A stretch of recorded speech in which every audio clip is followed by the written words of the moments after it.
And we're live. Hello! Hello! La, la, la. Hello, all. Welcome. It is Monday night, Generational Change. I'm Jen. I'm Peter. And why don't you tell people why you're putting the picture up I know, guys. So, friend of the show and one of our patrons, who is his name is Chip, sent me a nice letter and about a speech he gave at the city of Santa Cruz regarding asking for a ceasefire resolution. But in any event, this was his dog who died a couple months ago, and her name was Wraith. And I think, and we admire the canines. And since I'm such a big fan of the canine, and she's just really pretty, so I thought I would just put I think that it adds a little there. bit more life. Remember the background we used to have? Yeah, that's true. So anyway, that's Wraith, and she died a couple of months ago. It might not be a female dog. I shouldn't be genderizing the dog. I don't know the dogs. I don't know, but anyway, that's Wraith. Read the letter, or? No, I'm not going to. I don't need to read the letter. Okay. I'm just giving a tribute to shout out to our member Chip, and we're sorry for the loss of your dog, and I just like it, so that's why it's there.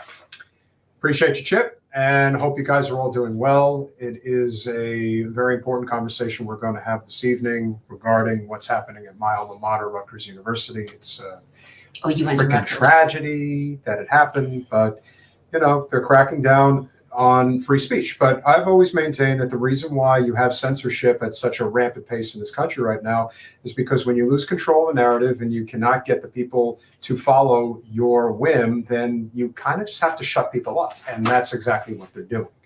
I unfortunately have to deal with people that insist that everything is about Hamas, which is not true. This is about a occupation. That's the talking point that they get. Yeah.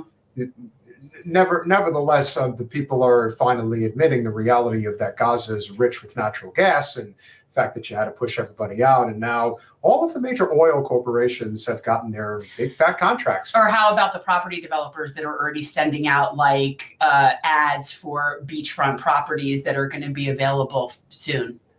Can't deny that, and eventually enough people are going to recognize what's going on. At least I hope they do. The problem is, and what I fear is that it's too late. You know what I'm saying? And not in any way that we should stop harping on this, because I'm not going to stop harping on this.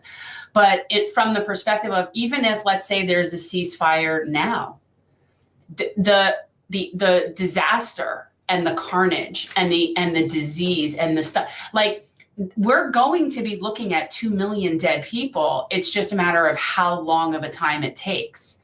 But from my understanding, Israel is not letting in any of the aid trucks. They're not letting them through.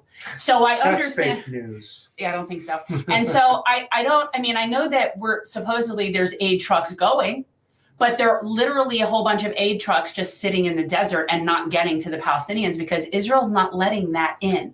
Also, something that I wasn't aware of, but I do think, and I need to investigate further if any of you know, apparently one of the things that Israel does is it in seeking out Hamas is flooding the tunnels with salt water. But what's happening is that's also causing major flooding in the cities. Now, yes, they are having rain and the seasons and stuff. And yes, they are having, problems because of rain. But if you saw the levels of flooding that were happening in Gaza, that's not from rain. No, guy walking in water up to here, just out of no, that cannot all be from rain. So then I wonder, what is that? I don't want to know. Well, then they're flooding. I have an idea. They're flooding the underground with salt water. I thought it was worse than that. Well, it could. I mean, that's just one of the things that I know is going on. But no, there's also chemicals and stuff like that too that I know that they use in order to flush out, the terrorists. But yeah, they're flooding them. Which what it's doing also is it's making it so that these people cannot bury their loved ones. There's nowhere to bury anybody. So you see pictures of people just carrying and piling up bodies above high ground, but they can't bury anybody. And I mean, so I think even if we have a ceasefire right now with the water and the infrastructure and the disease, and I don't understand how this gets fixed. I don't understand how it gets fixed either. And that's one of the chilling circumstances that we're living in right now, because it's only getting worse. And you're seeing the lengths that the Free Palestine movement is going to right now, including shutting down means of transportation when it comes to going out and doing your holiday shopping. Now, that is one way to inconvenience a lot of people and make them very unhappy. But you know what? That's what protests are supposed to do. You hear the stories about, well, why don't you protest at this?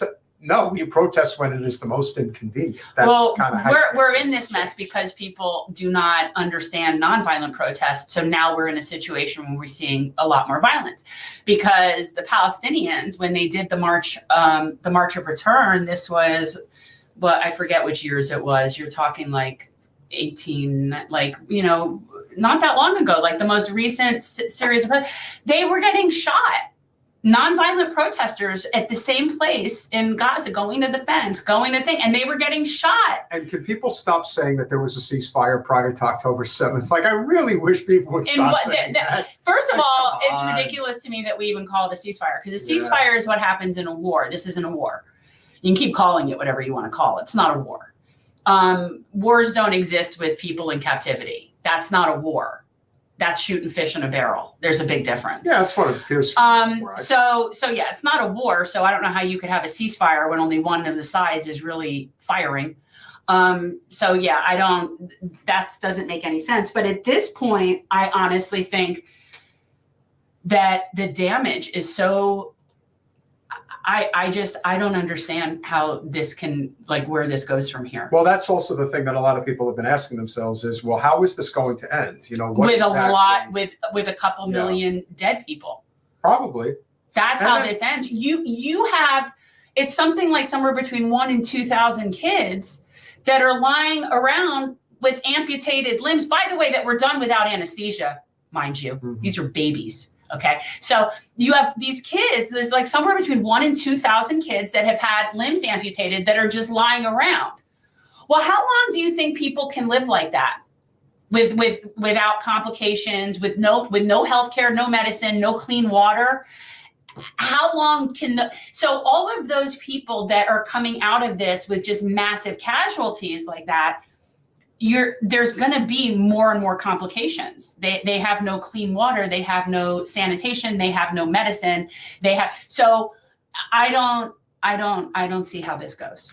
The other thing that happened today, which I think is very important, is apparently there's a number of nations that have joined the United States in an attempt to, what I believe is happening here is you have I think it's if it's like I want to get the quote, but it's like a water line to the Red Sea, and apparently it's cutting off trade. Okay, so what's happening is that okay. I do know is that the Houthis, go Houthis in Yemen, are actually attacking and blocking Israeli ships from coming and going through the entrance in and out of the Red Sea. They're taking a stand on behalf of the occupation and against Israel, and they're making it very difficult for Israel to be using that port and go in and out of the Red Sea. Apparently, they're stopping them. And so, that's a problem for Israel. But, I would anticipate it's just going to keep getting worse and worse for them as this goes on. Yeah, the fact of the matter is, and this is my understanding of why the United States is coming on board with this, is Yemen is blocking Israel's trade path, which is causing them to lose billions of dollars by having to go all the way around Africa to get to the other side and get into the Arabian Sea. So by doing that, you are messing with capital, and that's when the United States springs into action. Let's be clear. The capital situation has been a problem since the 7th. Israel has basically cleared out its northern and southern areas because of Hamas and Hezbollah, respectively. And they have now turned those into militarized zones. And the people that lived in those areas are evacuated. So Israel's functioning borders right now are significantly smaller than they were. And their economy has taken a significant hit. For a lot of reasons, but this isn't just about, the Red Sea, yes, that's like a direct import-export situation. And as we said, as a result of losing control of the narrative, censorship grows more and more dangerous, and not just at the private Ivy League level. Now it's found its way into the public school level, and that's the real danger here. So before we bring in our esteemed guests, we're going to play a quick clip. My alma mater, Rutgers University, has decided that they too would like to get in on the censorship game in a very dangerous way. So here we go. As Melissa Rose Cooper reports, the actions are intensifying a fierce debate around free speech versus hate speech on college campuses. You criticize the human rights elements of what's going on in Palestine right now. That should not be categorized as anti-Semitic. Yet Dina Saeed Ahmed, communications director for the New Jersey chapter of the Council of Islamic Relations, says that's exactly what's happening following Rutgers New Brunswick's decision to suspend the organization's Students for Justice in Palestine. In a letter dated December 11th, the Office of Student Conduct indicates the suspension is in response to multiple complaints of gatherings and events that have caused people on campus to feel unsafe. Members are accused of disrupting classes, a program, meals, and student studying. There are also allegations of vandalism occurring at the Rutgers Business School. It doesn't seem justifiable that they would suspend a student group for civil disobedience work when civil disobedience is part and parcel of the college experience. So it's a little shocking, it's worrying, and it feels very macabre. Okay, well, we're not going to wait for the scrambling to continue, so you guys get the idea. And Jen just brought this up. I'm very curious. Yes, so I'm sure that we'll get a pretty good insight as to what's happening with Hillel on Rutgers. Because I would think that Hillel would make a lot of people feel very uncomfortable and unsafe. So yes. maybe Hillel should not be able to exist on campus. So we are very pleased to welcome our esteemed guest. Sahar Aziz is a distinguished professor of law at Rutgers University, alma mater. You went to Rutgers? Yes, I did. Executive Director of the Center for Security, Race and Rights, and author of the groundbreaking book, The Racial Muslim, When Racism Quashes Religious Freedom. And we all know that is becoming more and more obvious by the day. Right. Sahar Aziz, welcome to Generational Change. You are Wait, you're muted. Muted. There you go. No, you're muted. Hold on. Something is awry. Wait, why is she's muted? Not anymore. Let's try it again. Are you there? Something is wrong. So there is a technical issue. We're having technical difficulties. Or can you hear me? Yeah, obviously. Okay. Try at the bottom of your screen, there's a settings button, and in there's a little audio setting where you can select your mic. Maybe there's sometimes it gets selected to like your webcam or something.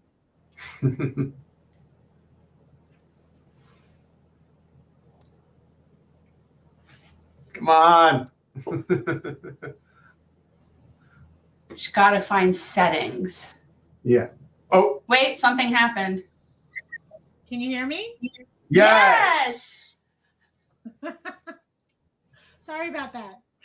That's Thank you okay. for having Welcome. me. It's a pleasure to be here. Absolutely.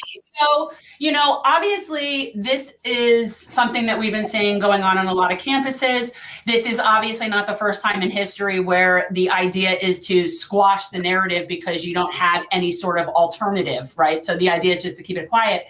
But I'd love to hear, your perspective, like what's going on there on campus, what actually happened that led to people feeling unsafe as to that they had to ask Students for Justice for Palestine. Is it SJP? Yeah, that's correct. Yeah, that they had to not be on campus. Like what in the world is going on? Well, I think first we've got to look at this very troubling and problematic decision by Rutgers University within the broader context of what's happening in the United States. And the theme is clear, the trend is clear, which is that students, particularly when they're Muslim, Arab, or Palestinian, when they are actively engaged in college activism through teach-ins, through sit-ins, through protests, through non-violent means of political activism, which is what many of us believe universities, that's part of their role as they educate students and cause them to think deeply and critically and feel connected and socially aware of some of the most complex issues facing our country and our world at this moment in time. So it's a very American tradition that we're proud of, that universities are places for robust activity, political activity, and discussion and thought. So what you've seen with Harvard, with MIT, with the University of Pennsylvania, with Berkeley, with many other universities, is that rather than encouraging their students to engage in this very American tradition of college activism, which historically has led to significant social change for the common good, they have quashed it, right? They have vilified it. In some cases, they've attempted to criminalize it. And that is a result in large part from external actors. Sometimes they're very wealthy donors. Sometimes they're legal organizations who are open about their unflinching, unconditional support for the state of Israel's practices and policies, and their ideological zealotry in support of right-wing Zionism, and also other external groups that are not they're not part of the university, and they're pressuring these universities to police their students, to surveil their students, to control their students, as if the students are children, as if they are not adults. Right. And so what you see at Rutgers is just the extension of that. And so the Students for Justice in Palestine at Rutgers are the latest casualty of this nationwide quashing of college activism when it is in defense of Palestinian human rights. Because what you're not seeing is when there were numerous pro-Israeli protests and sit-ins and college activism, especially in the first week or two after October 7th, universities had no problem with that. There was no concern about whether those protests made Arab students or Palestinian students or Muslim students or other, their allies feel uncomfortable, feel unsafe, feel unwelcome. Nobody cares about those students, even though they pay tuition, even though they're, in theory, on paper, equal citizens, they have equal status as students. But what you're seeing is only the Muslim, Arab, Palestinian students and student organizations are being shut down. And the only exception is where you see Jewish Voice for Peace at Columbia be shut down. And that's because they were allied with Students for Justice in Palestine. Speaking with Professor Sahar Aziz, I graduated in 06, and one of the major changes that happened over the course of the past decade plus is Rutgers, and forgive me for the sports analogy, Jen. Oh, for God's sake. Rutgers went from the Big East into the Big Ten, And one of the things that ends up happening— That'll keep me up at night. Well, but can I please have some relevant topic here? I'm sorry. So when you welcome in the major college funding machine, you probably also are welcoming in some very powerful billionaires, and in many cases, very powerful Jewish billionaires. And I would imagine— Or just Zionists. Yeah, I mean, listen, Bill Ackman doesn't have his hands in every single major university on the East Coast, but I would imagine he, among others, probably has a hand in Rutgers. And by doing so, when that type of money and influence is at the table, I'm willing to bet that in part has probably influenced some of this change. Would you say that that's fair to say? Well, what we're seeing nationwide, I can't speak to Rutgers in particular because we don't know which donors. Well, there is one actually couple that has gone public and said, we will no longer be writing checks to Rutgers. I believe they gave around $130,000 a year, a little more than that, and they were alumni. But what we're seeing is a structural problem, and this specific, what we call case study, right, of external groups that profess their commitment to right-wing political Zionism, they are now trying to control universities as if they're think tanks, as if a university is a political action committee, as if a university is a political party, as opposed to a space where students and faculty and staff are supposed to engage in robust debate, discussion, research, debate. They don't have to agree. And when they disagree on the merits, and they attempt various strategies to persuade each other. Some of it is within a classroom. Sometimes it's outside the classroom on college campus. So what you're seeing now is just a worst case scenario of the structural problem of universities not being independent. And they're not independent for economic reasons. And these presidents, I think, are breaching their fiduciary duty to, first and foremost, the students of the university. Right? Their duty is not to the donors. Their duty is not to the alumni.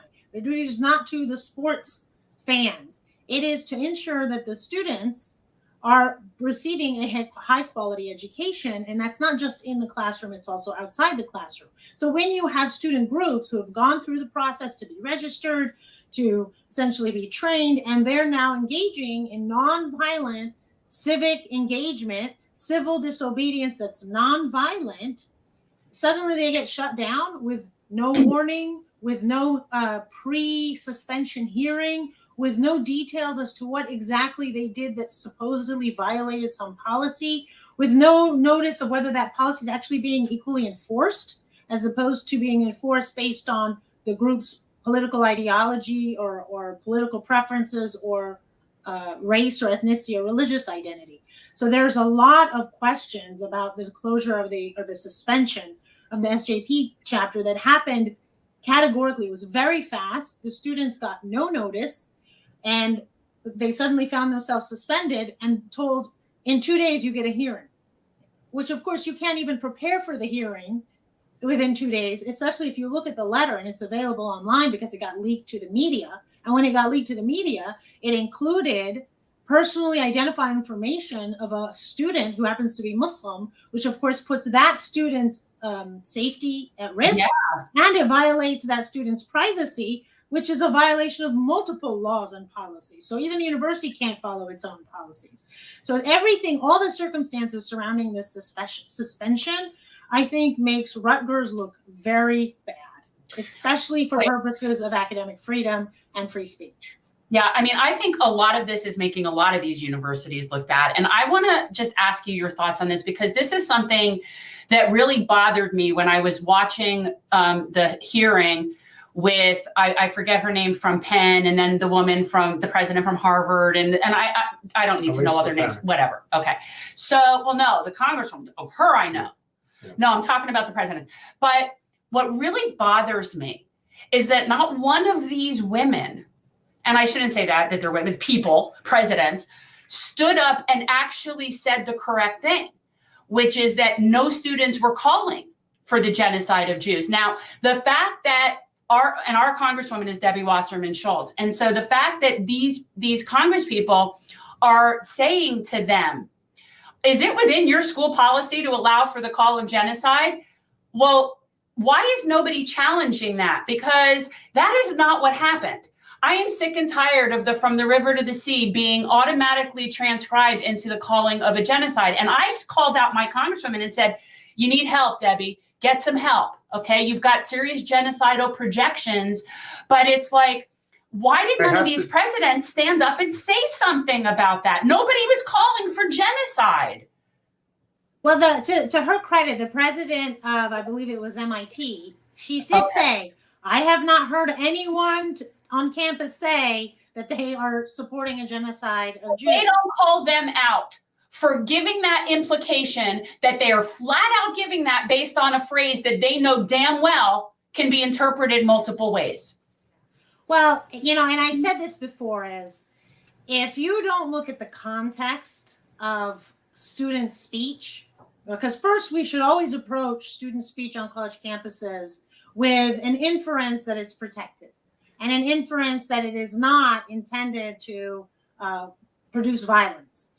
Unless there are circumstances that show that this is an unusual kind of exception to speech, which, for example, you cannot use speech that would cause imminent danger, right? Imminent violence, which that is not, there was no evidence of that in any of the protests that were at issue. But effectively what they're doing is they're taking a phrase and they are seeking to use a definition that was the common interpretation 50 years ago. 50 years ago. So yes, if you're talking about the early 1980s and the 1970s and early 1990s only when it came to certain militia groups, not all Palestinians, right. When they said from the river to the sea 50 years ago, that's what they meant. They meant, we don't recognize a Jewish state. We want a Palestinian state, and Jews can live in a Palestinian state and be citizens, or they can leave, but we don't recognize a two-state solution. It's now been 50 years later. That term has become completely redefined by a new generation of diasporic communities that are Jewish, that are Muslim, that are Christian, that are of Black, Arab, you know, every single ethnicity you can think of that have become knowledgeable and understand now the facts on the ground in Palestine, in Gaza, in the West Bank, and even with Palestinians with Israeli citizenship, and have realized that, you know, the only way that we're going to actually find a sustainable solution for Jewish security and Palestinian freedom and dignity and equality is to think about the problem from the river to the sea. So the river to the sea could be a two-state solution. It could be a one-state secular, non-ethno-nationalist solution. It could be a one-state solution where you have a federalist system and there's two autonomous regions, one that identifies as Jewish majority, one that identifies as Arab majority. But the point is, you cannot fix this problem, right? This complex political problem without thinking about it from the river to the sea. And that definition has completely changed over those last 50 years. And what no one seems to be asking, and this is what I thought was the true irony, and it was so tragic, is why all these women are being grilled and essentially, you know, subjected to this witch hunt by congressional leaders, is at that very moment in time, you had over 20,000 Palestinian civilians that had been slaughtered by Israel. But let's not worry about them. Let's worry about people's feelings. But the bottom line is, and we've talked about this a lot. I've talked about this a lot. I started a little over a year ago a series called Deconstructing Zionism on this show. And so this is something we've been talking about for a long time. And as someone who was raised Zionist and very programmed for very many years, and I feel like I'm like sharing the secrets of what that was. Like, it's almost cult-like in certain mentality, but we were absolutely, it was ingrained in us that we were superior and better than. Okay. And not necessarily overtly. It wasn't something where necessarily people said you're better than them. It wasn't like that, but it is not a doubt in my mind that people like my congresswoman and people that are pushing this narrative absolutely think of Palestinians as lesser. Not a doubt in my mind. And so when we talk about, because I would like these people to answer how they would feel if the Hamas fighters went and hid in a hospital in Tel Aviv, if their strategy would be the same. And I know for a fact it would not be. So that to me is just flat. I mean, it's clear. What's the rate now? How many Palestinian bodies for Israel? Like when they do a swap, it's like 100 to 1. It's like 100 to 1. So it's like for people to not own that, they absolutely think of them as lesser. But remember, they have to justify this They in do. any way possible. It's like a person who will not be named that suggested that you need to take a look at this Hamas website. And all I'm thinking is, let me make this as clear to you as I Hamas possibly website. can. Let's make this as clear as it can possibly be made. Israel is an occupied territory.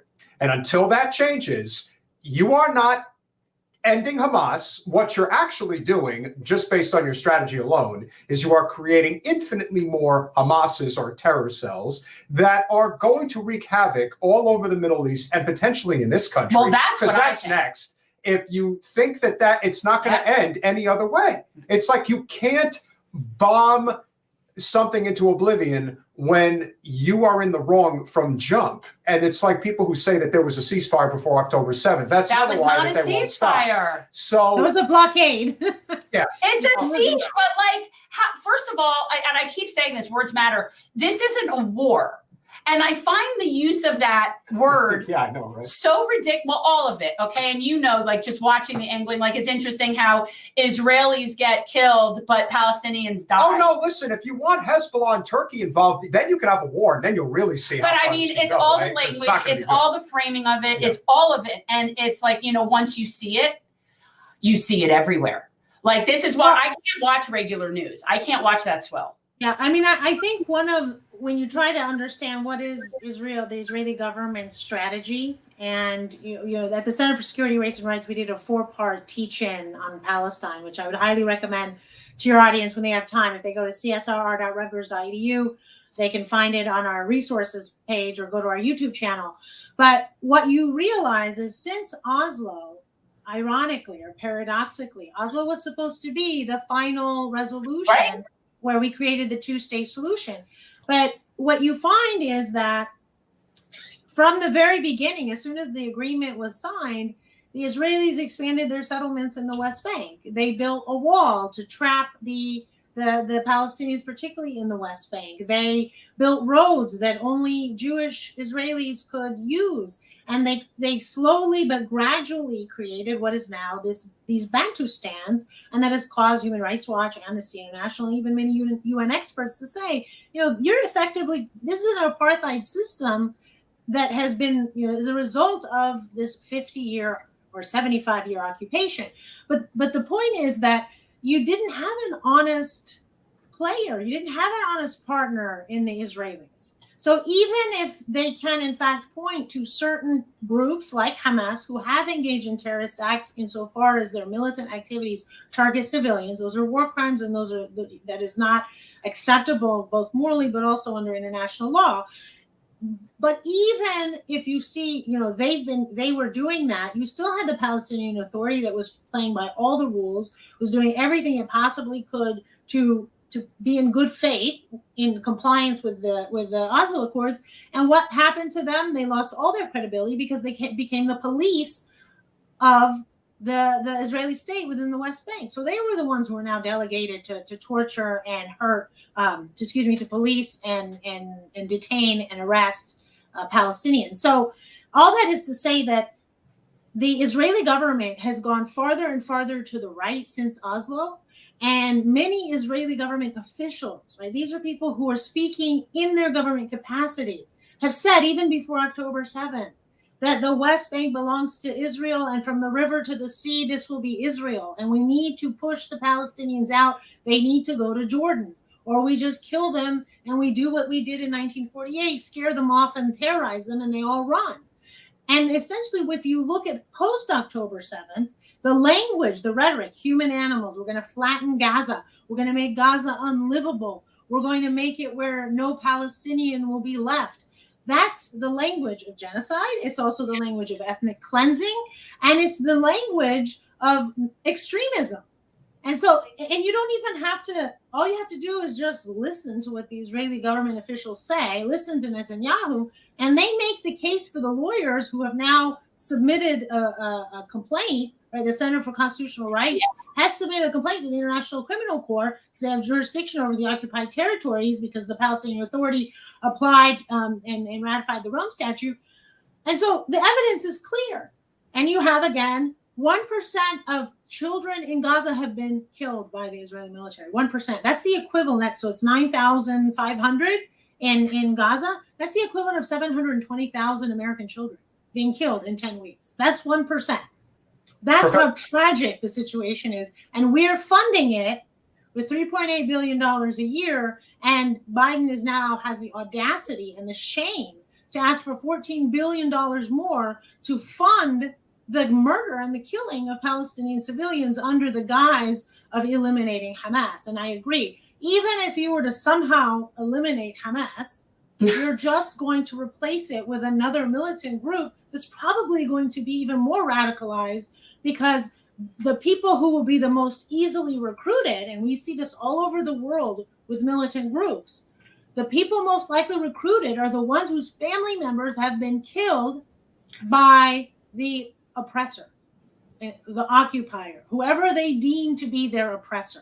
And they have no problem joining because they see it as a just war in terms of getting justice for their murdered relatives. That's not going to make Israel safe. No, well, none of this makes Israel safe. None of this makes Jews here safe. And this concept, and apparently Joe Biden said something about without Israel, Jews aren't safe. You know what? That's the same kind of psychosis. Now, my family that came over, like post, I know my people were here a lot, but were here before World War II, but there was this very post-Holocaust fear-based mentality that the Zionists obviously preyed upon and used in order to facilitate this settler colonial state.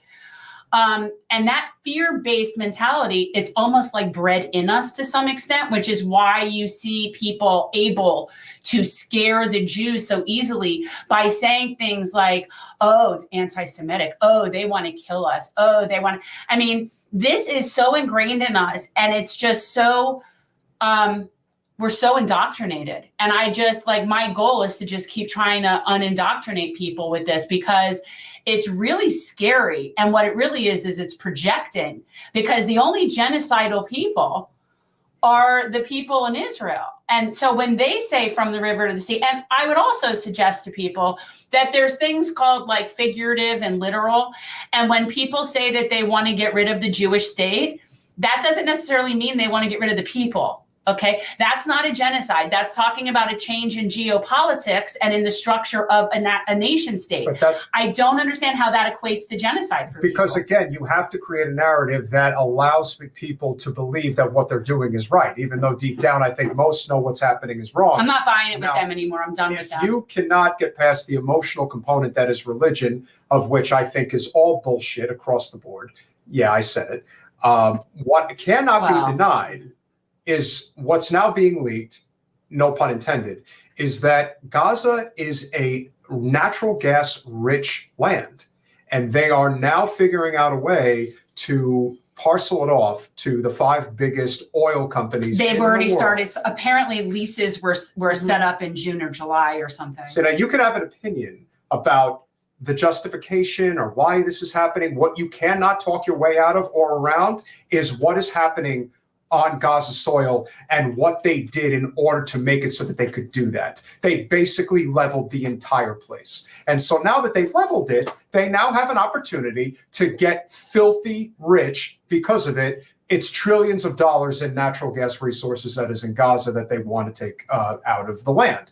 And so could you speak on that specific issue and how the financial motivation, much like in Ukraine and almost every other war that's ever been fought in the history of mankind, there's a lot of natural resources. Gets back to money and power, as it always does? Well, I don't want to speculate, because I think that, well, one, Israel has been very savvy at taking resources, even if under international law, it may in fact belong to the Palestinians. So I don't see that as stopping them in taking whatever natural gas they believe is theirs in the Mediterranean Sea. But I think the more interesting question is, why Israel was allowing Qatar to fund through suitcases of cash, and this was reported on in the New York Times, where for years Qatar was funding Hamas. Yeah. Yes. And Hamas was the government in Gaza. It was an authoritarian government because it had a civil war with Fatah. They killed many Fatah members and excluded or deported the rest of them, and that was reciprocated in the West Bank. So there was kind of this Cold War between the Palestinian Authority that controlled the West Bank and Hamas that controlled Gaza. And so the Israelis benefited from having Hamas govern and take care of the very difficult day-to-day operations and management and governance of 2.3 million civilians, as long as they accepted, and they had to, the complete control of the borders, such that Israel's calculation of how much humanitarian aid could come into Gaza was literally based on a calorie count that was above famine, but below, comfort. So that the Palestinians had just enough to eat that they could survive, but not so much that they actually could live decently. And why did Israel do that? Why did Israel continue to allow all of this cash to come in suitcases through Tel Aviv by Qatari representatives to Hamas? Because they needed Hamas, and Netanyahu has gone on the record to say this, and so has his other members of his right-wing government. We need Hamas because it's a designated terrorist organization in the laws of the U.S. and in Europe, so that can justify anything we want to do that's in violation of international law, in violation of UN resolutions, in violation of even our promises that we make to the Western public. We build our settlements, we blockade, we do as we steal gas, we do whatever we want because, well, there's a terrorist organization, so we've got to protect ourselves. So it's this global war on terror mentality that infected our country and ultimately led us to waive many of our civil rights and civil liberties. And it's that same framing. But I want to get back to your issue of this. What seems to be this obsession of always being a victim of anti-Semitism.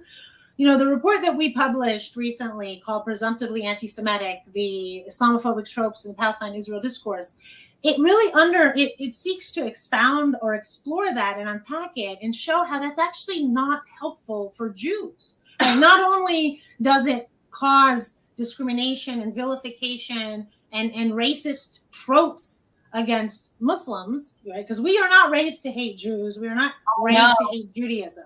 I know Jews are people of the book. We consider them, a part of our monotheistic tradition.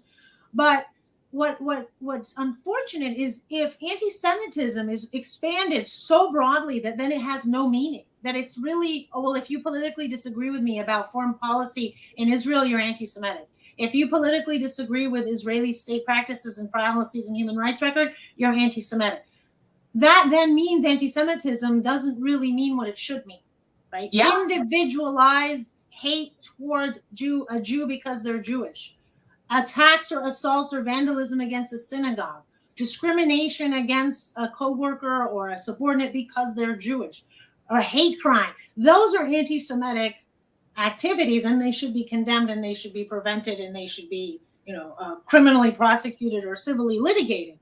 But I think many of these Zionist organizations are really hurting and undermining the important struggle to combat anti-Semitism in the West by essentially just completely collapsing its definition and making anti-Zionism the same as anti-Semitism, which it's not.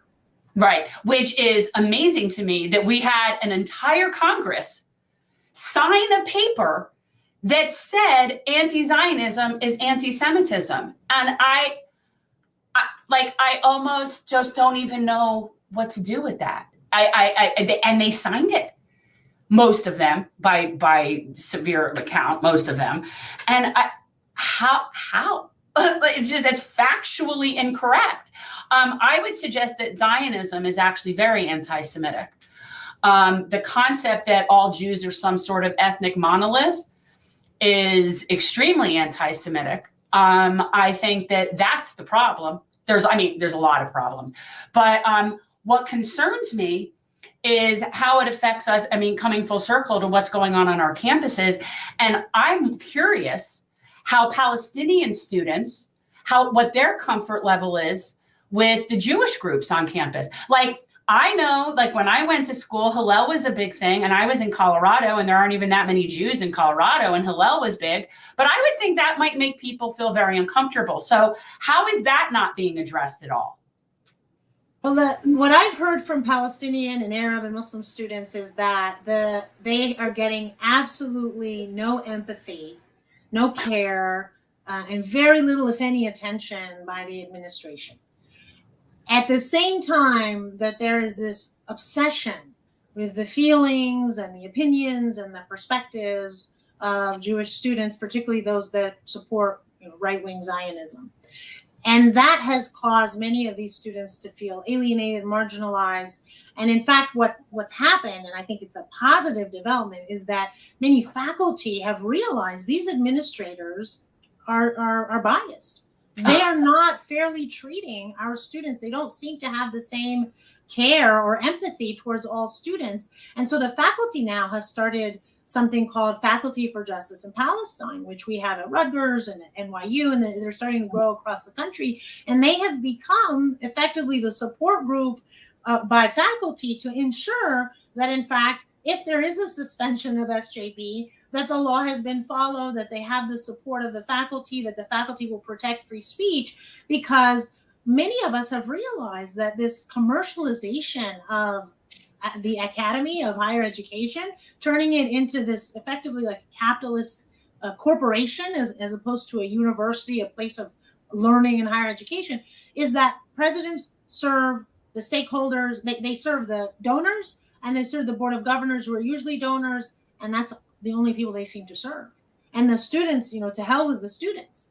And the faculty, the only reason the faculty get to stay on is because they're tenured. And they're also trying to get rid of that, right, by adjunctifying all the faculty positions and getting rid of tenure track lines. So this is part of a much broader crisis in higher education. And we're just seeing kind of one of the worst case scenarios of what happens when you have these structural problems. But I think that when students don't feel safe as a result of very, aggressive, violent, or, well, even if they're not violent, but aggressive, hostile presentations or protests by student groups that are pro-Israeli, the administration behaves with a deep respect for the First Amendment and free speech. Yeah. Well, and that makes sense. And so what are you going to be able to do to help SJP? I mean, nothing surprises me about anything anymore in terms of lack of due process left and right. But that's very problematic. I mean, that's a very big problem. And I would think, and not that it should matter whether it's a public or a private school, but I do feel like when you're talking about a public university, that everybody there is a stakeholder. Everybody in that state gets a say so because that's their state university. So I do think that there's more accountability at a public school to accommodate the public. Well, and I'll tell you, New Jersey, and I'm sure that you all know, if you know Jersey, it's a really diverse state. It has a large Jewish population, a large Muslim population, a large Hindu population, a large Arab. I mean, it is Latino, African-American, Caribbean, and it's one of the things I love about New Jersey. So and any university president of a public university in New Jersey has got to keep that in mind, that they have to be as impartial and as neutral as possible to ensure that everybody has, equal access and equal opportunity to learn and engage and exercise their rights. So what the Faculty and Justice in Palestine are going to do, Faculty for Justice in Palestine, they are going to ensure that the public university administration at Rutgers are held accountable, that they actually follow their policies. They're going to make sure that those policies are not drafted in a way as pretext to quash the speech rights and the ability to learn by students that are Palestinian, Arab, or Muslim, right? Or any other students. Because what we saw at Columbia is, not coincidentally, they passed a new policy that says, you have to ask for a permit to protest a very extended period of time, even though we all know that protests usually happen quickly because we were in a crisis mode and a humanitarian crisis in Gaza. Well, they did that on purpose. And that's a form of what we call policy fair, lawfare.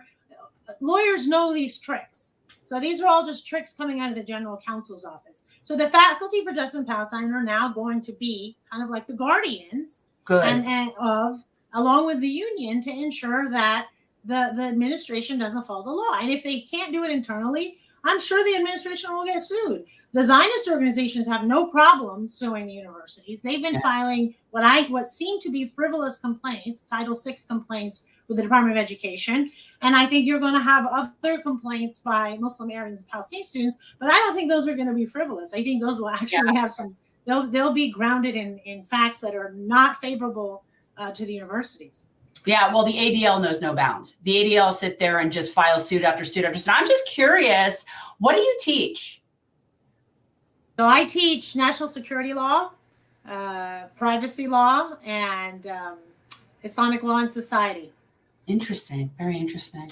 Professor, before you go, what do you think will ultimately come of these, what in many cases people think, for example, AIPAC should have to register as a foreign agent because their interests are not American interests. Their interests are for the state of Israel. You know how they get away with it, right? You know they get away with it because technically the money is probably all from here because everybody launders it. So that's fine. I know for a fact that there's people out of this country that send money to AIPAC. So whatever. Sure. But my question is, do you think that this is what will unfold is the dismantling of these types of organizations? Because they do not represent the overwhelming majority of people. The Jewish population is very loud and very aggressive when they feel that they're being cornered. And they can do that because they have a lot of money and a lot of influence. But what I am seeing is a lot of people in the Jewish community also standing up against this genocide and saying, you do not speak for us, you do not represent us, and we're not going to let you do it anymore. Yay, JVP peeps. I think in previous years, they kind of let it slide in ways that I think they wish they didn't, because they've become this sort of behemoth in many ways politically. I mean, AIPAC literally can make or break presidential elections. Like that's how significant. But people are hip to them now. See, that's the problem. Everybody sees it now. So how do you see it unfolding as we conclude? Well, I see the influence or the overweighted influence of AIPAC as part of, again, a broader structural problem. Because I don't think we should focus on symptoms. I think we need to look at causes. Whether you're looking at gun control, right, or safety from mass shootings, or gun regulations, whether you're looking at women's bodily autonomy rights that usually come to a head with abortion rights, whether you're looking at certain types of religious freedoms that is being used as a rubric to discriminate against members of the LGBTQ community, or if you're looking at Zionism, what you have in America is this systematic corruption of our political system where you pay to play, where the rich control the system from the top through these political action committees, through the bundling of donations. And so when elected officials are deciding how they're going to vote on an issue, for example, Palestine and Israel, or what's happening in Gaza, they're not necessarily deciding based on whether what Israel's doing is in violation of international law, whether the Gazans are suffering from a genocidal humanitarian crisis. They're just looking at, well, who's paying for my next re-election and providing me with all the donations? And so I'm just for sale. And I'm not for sale to my constituents who vote for me. In other words, you should be trying to best represent who votes for you. No, I'm going to come out on the side of these special interest groups, these lobby groups. And AIPAC, I think, is just your most extreme example, along with, I would argue, the National Rifle Association is probably equally as powerful in a different domain. And some of the very religious right-wing groups, or the evangelical groups, are very influential on women's rights and abortion. So we've got to fix this structural problem if we want to bring back democracy to the people. So that's where, and until we do that, organizations like AIPAC and other large, wealthy special interest groups are going to continue to essentially hijack our political system to whatever their special interests are. And that is, to me, a threat to our democracy. I think that is something that everyone in America, whether you agree with them, this special interest group or not, you either believe in democracy by the people, or you believe in an oligarchy or some kind of, system of just rule by the elites. and then we just need to teach our children the truth about, how their country is truly governed, rather than lie to them when they go to school, and then they grow up and realize, why doesn't my elected official listen to me? Why are there polls showing that a vast majority of Americans want a ceasefire, have wanted a ceasefire in Gaza for weeks, and yet the US government refuses to call for a ceasefire, and even worse, is funding the genocidal campaign that's killing, on average, one Palestinian child every 10 minutes. Yeah. It's terrible. I've been so like enraged at so many levels since this has been going on, because part of me, regarding some of my more, Zionist Jewish friends who are like all aghast. And I've had a really hard time with it, because part of me felt like on October 7th, I was like, welcome to the party, pal. Welcome to the party, man. Glad you're here. Wake up, wakey, wakey. And it's like, I feel like I'm trying to be as empathetic as I can. And I don't think I'm doing the best job with that for some of those people. And as a result, it's been very difficult. We're an extremely privileged culture. And Yeah, that is wait. the biggest reason. One show I would, and you probably have seen it, but I recently saw it, and I learned a lot as an Arab American, as a Muslim American, is the documentary Israelism, which I believe was produced by a Jewish American young, well, now she's, I think, in her 30s, but, and I believe she was a leader in Jewish Voice for Peace, but it was really illuminating about this transition of this younger generation of Jewish Americans who have realized that there are many atrocities that are being committed in their name. And once they discover the extent of Israel's repression of Palestinian civilians, they realize, this is against what I was raised as, not only as a Jew, but as an American. And this is not something that I can support. And it's even more insulting when it's in my name. So I have to say, the only silver lining I see in this awful tragedy, this humanitarian crisis in Gaza, is this alliance between progressive Jewish American students and progressive Palestinian Muslim students. And I really am hopeful that these alliances are going to influence our foreign policy in ways that will, in fact, create a safe place and a free, democratic place from the river to the sea for both Palestinians and Israelis. Right? For whether you're Christian, whether you're Muslim, whether you're Jewish, but I think ultimately if we're going to spend billions of dollars of our money on a country, whatever that is, we absolutely have the right to be engaged and to care and to participate in how that money is spent and what the future of that country is. And if they don't want us in their business, then we shouldn't give them the money, whether it's Israel or any country. I agree. Easier said than done. I agree 1,000%. I think it's infuriating. I think it's infuriating that that's the only country that actually we have legislation in our states that says we can't boycott, divest, and sanction from a foreign government if we so choose. And we don't have that for any other country. I mean, those kinds of things are really scary. And I don't think people understand the gravity of like the complete infiltration of that nation state with ours to this very sickly, sycophantic kind of relationship. And it's getting us into so much trouble that I don't know we're coming back from. I wouldn't disconnect it from neoliberal capitalism, because part of it is AIPAC's influence, which again, it's very open. It's not a conspiracy. They're open about how their number one mission is to ensure that America provides unconditional support and maximize funding for Israel. That is its stated mission. But it's actually this anti-boycott, which again, boycotting is a form of nonviolent resistance to oppression. We, as a country, we pride ourselves in, our country was founded by people that were deemed to be terrorists by Britain. Right? We deem that, we are taught they're freedom fighters, but British people thought they were terrorists. But what we pride ourselves in is, yes, you resist oppression, but you do everything you possibly can to do it nonviolently. Boycotting is one of those ways to do it nonviolently, right? Yeah. And what we've seen with this anti-BDS movement, which is, I think, very much of, I mean, it's anti-American in so many ways, because it also, it's like, if I want to boycott, I should have the choice to boycott. I mean, that's also an individual liberty issue.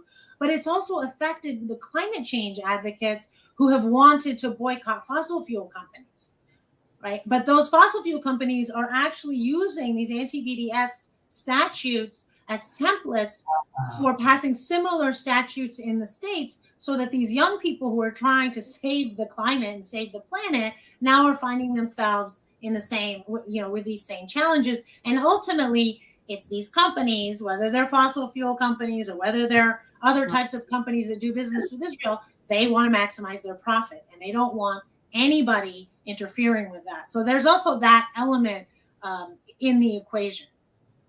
Professor, thank you so much for joining us this evening, and thank you for what you do. I wish I could go back to law school. I would stay in school forever. You know what, seriously, I would be in school forever if I could figure out a way to get them to pay me. And that's the problem. And when you go to fourth tier law school and you realize, okay, I'm at a fourth tier law school, but my professors all went to first tier law school. So where the hell am I ever going to be able to teach? So once that party's up, I'm like, all right, I'm never getting to do that. But that's like the dream job. Well, thank you for inviting me. Thank you so much. Thank you for all you do, Professor, and thank you again, and happy holidays. Be well.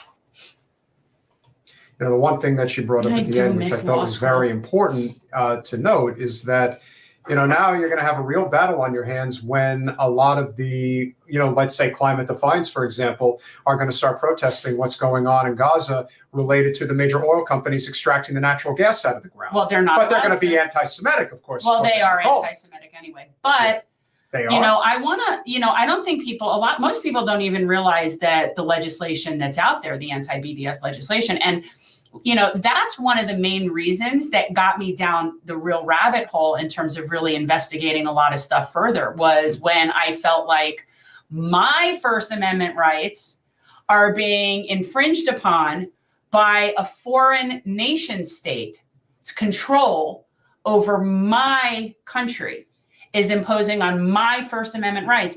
And that just didn't sit well with me, not for any country. And even at the time when I still was under the, delusion of a two-state solution, I still was not okay with my right to boycott whatever the hell I want to, for whatever the reason I want to. And even if it's that I don't like Jews.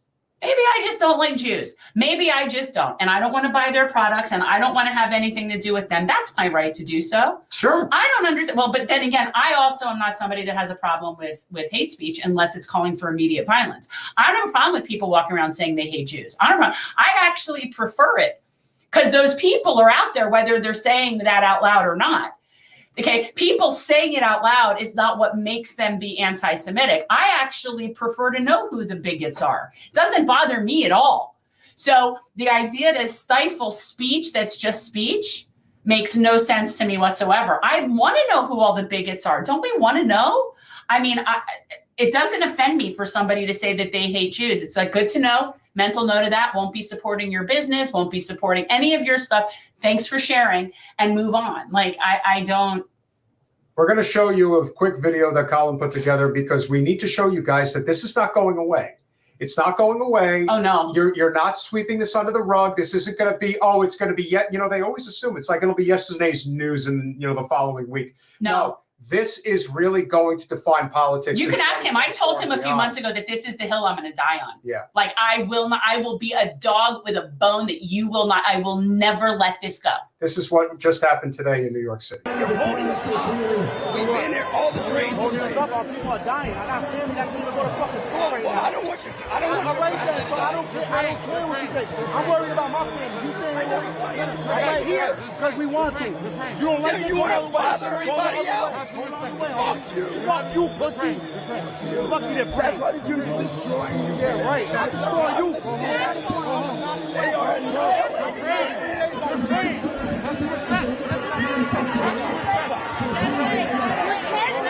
We're trying to peacefully pray. And here they gotta pray. We've been waiting 8 hours for a train. We gotta do this every day. How Biden stop bombing Palestinians? No, they should do it every day.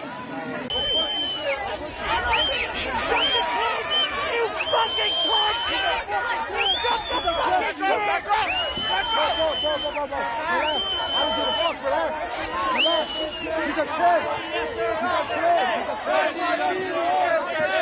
Yo, he's a kid.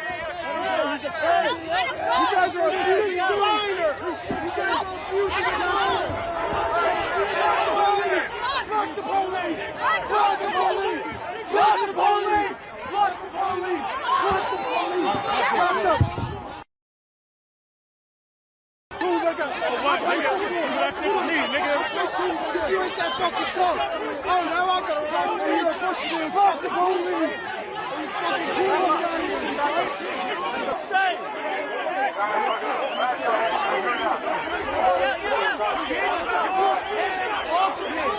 Guys, I'm just saying. Come on. Guys, run. Tim. Back up, guys. Back up. Back everybody up. That's it. I have nowhere to go. Where is he?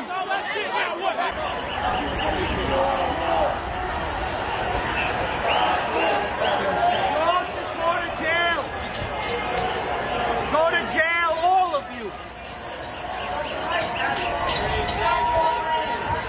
It's not your land. It's Israel's land. The land is the land of the Philistines. Okay? Yeah, you can take all the pictures you want. Shelter 10,000 children. Free Palestine, yeah? Free Palestine. Palestinians are land 5 times the rejected it. Free Palestine. Every time. Free Palestine. RFK rejected it.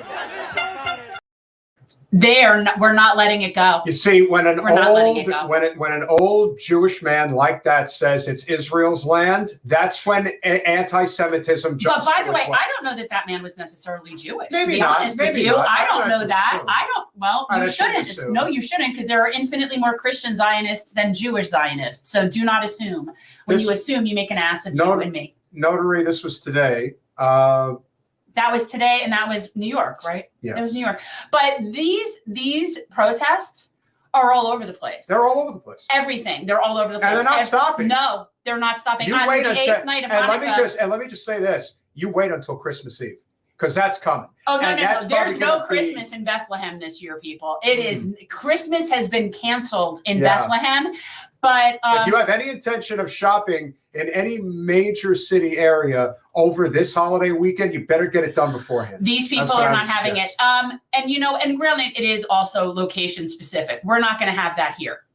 We're not going to have that in Broward.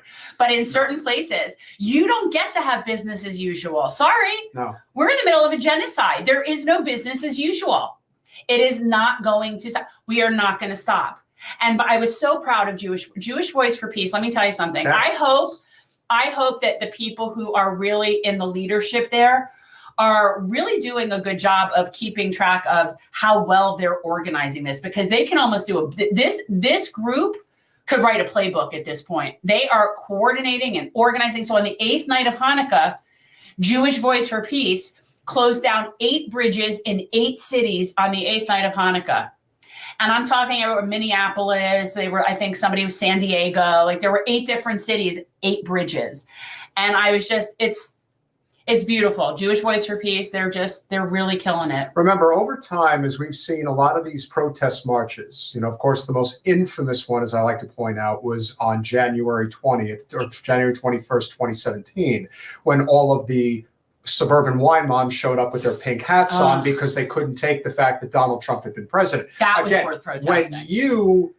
But here's the difference between people like that, and with all due respect, some of the people that have been protesting on behalf of the Second Amendment, either for or against. Remember, these things happen one time, maybe twice every so often. This particular issue right here is a watershed moment in politics, not just because it is vitally important. Unlike a lot of other protests, this really matters, and they're not taking their foot off the gas. No. Like, they are going to everyone is going to keep doing this. And more people keep joining. More and more people keep joining. That's the thing, because as every day goes on, you're radicalizing more and more people. And I can only attest to Jews, because every single, they're having monthly, actually for a while they were doing daily and weekly Jewish Voice for Peace webinars and Zoom calls. The membership has, it's sort of like, on the one hand, it's good news, but on the other hand, they're not thrilled, because it's obviously an indication of people that are just, seeing what's going on in the world. But JVP membership is through the roof. They are not having it. They are organizing everywhere, every day. It does not stop, and they are not going to stop. And they are not going to, it's only going to get bigger and bigger.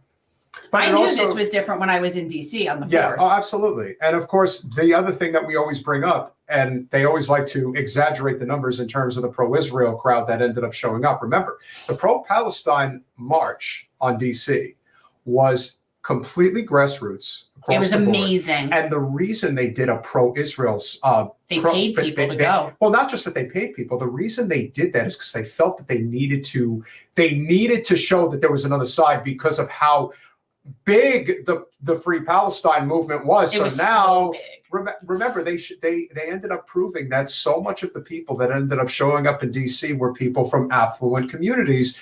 You heard about the people that got held up on the airplane. They were going to sue the airplane. How dare you make me miss this event in Washington, D.C.? And of course, you had Debbie right in the front row with her big sign. You don't remember when she was getting her photo op opportunity? Notary, are Zionists is bad all over? Is this a New York thing? No, it's the Zionist philosophy. Zionism is a racist ethno-state philosophy. So by definition, you are talking about a state at best is an apartheid situation, at best, because you cannot have an ethno-state any other way. It just can't exist. And the concept of Zionism is that there is an ethno-state of Jews, and it is in the land of Israel. Now, Zionism existed before they had chosen that particular land. They actually looked at a couple other places like Argentina and whatever. But the Zionists believe that the Jews are entitled to an ethno-state. So that's going to be a process. That's why that the old gentleman said what he said. That land belongs to Israel. That's their land. It belongs to Israel. But is that not, how is that different? So when we recently had talked about Bill Maher saying how all the best ideas came from white men like John Locke and Voltaire and all these people. And it's the level, the caucasity, man, the caucasity. The level of ignorance about this is just crazy. Jen unfortunately doesn't want to talk about Bill Maher, but he decided to go even deeper down the rabbit hole on Friday. How you think that all of a sudden in the 1600s, that a white man just awoke one day with the concept of democracy. It just came to him one day, and the white man spread democracy. That is the most ignorant. First of all, it is known that the founding fathers of this country based the democratic principles on the indigenous tribe, and I forget the name of which tribe. Again, you guys know I don't go into details, but there were particular tribes in the vicinity of where we're talking about, like in the Northeast, and the democracy is based on that, which I would also suggest would go along with democracy in many other indigenous tribes on every continent on the earth. And it existed long before John Locke. Sure did. So we have an interesting story to talk about, because look, we've talked about Tucker Carlson on our show before, and I've always had mixed feelings about him. I think there are, of all the people that were ever a big name on Fox News, he was always the best. And the reason why is because he's really got a very solid libertarian streak when it comes to things like free speech rights, and especially when it comes to anti-war. Yes. So he has been spot on about that. He, of course, is very xenophobic in his rhetoric when it comes to immigration. That's always been Jen's Where is he on Israel? Well, yeah, I don't like that. Well, you're going to listen, because his tune has changed significantly since he no longer is on a major network. Now, is this because he no longer has major contributors? Well, Tucker has made it very clear that he never really cared for them in the first place. He doesn't need their money anyway. No, that's the thing. Well, Tucker has gotten to that point. He was born into major affluence, and now today stands as a 100 millionaire, then and some. So he doesn't really have to worry. But he's had some very interesting things to say, including his recent interview with Glenn Greenwald. So we're going to play you guys a clip. You judge for yourself. And I think they feel that on an animal level, and they're terrified. They're clearly terrified. I don't know if you read the last special issue of The Atlantic, but it's panic. Yeah, okay? I mean, it's self-terror. Yeah, I mean, yeah. Right. In the Washington Post saying we're really headed to dictatorship. I mean, the rhetoric is really ramped up now. And I agree that they, actually do believe it. They've talked themselves into it. And I think, I hate this, constant comparison of everybody we don't like to Nazis.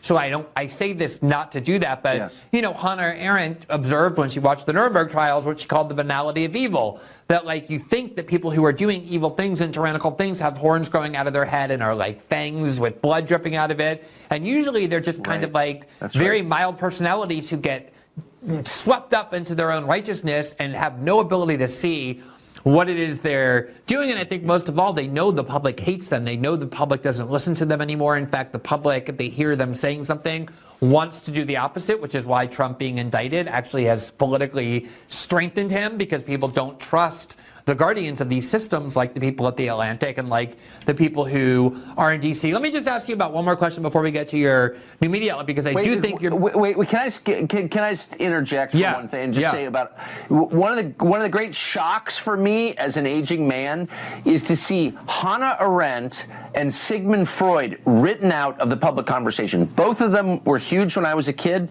Smart people read Sigmund Freud or talked about Sigmund Freud or underwent Freudian analysis and read Hannah Arendt.